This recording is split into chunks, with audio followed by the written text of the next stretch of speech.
Chère Juliette, je comprends votre étonnement. Le plus souvent, on n'associe pas la cornemuse à l'Espagne, mais à l'Écosse. Et pourtant, on trouve des cornemuses dans toute l'Europe. Le premier instrument de ce type apparaît à la fin du XIVe siècle dans la région des Flandres sous ce nom, cornemuse.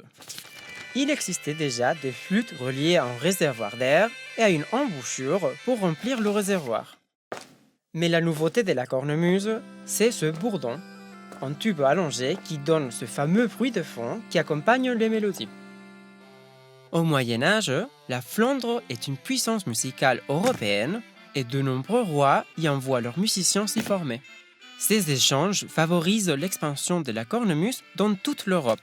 Elle s'invite également dans les royaumes chrétiens du nord de la péninsule ibérique sous le nom gaïta.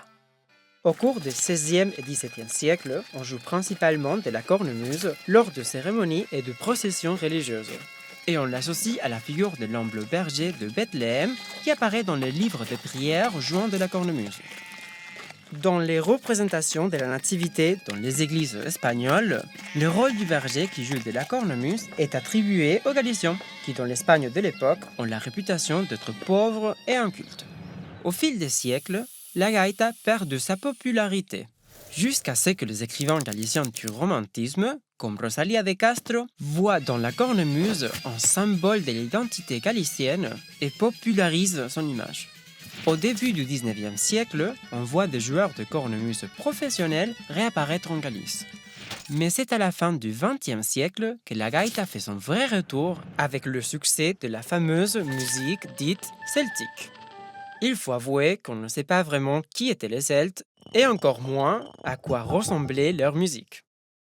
Aujourd'hui, la Galice participe au Festival interceltique de l'Orient, organise le festival d'Ortigueira et compte des joueurs de cornemuse de renommée internationale comme Carlos Núñez. Donc, bien que la cornemuse ne soit ni d'origine celte ni galicienne, elle est très populaire en Galice. Voilà, j'espère avoir répondu de façon satisfaisante à la question de votre téléspectatrice.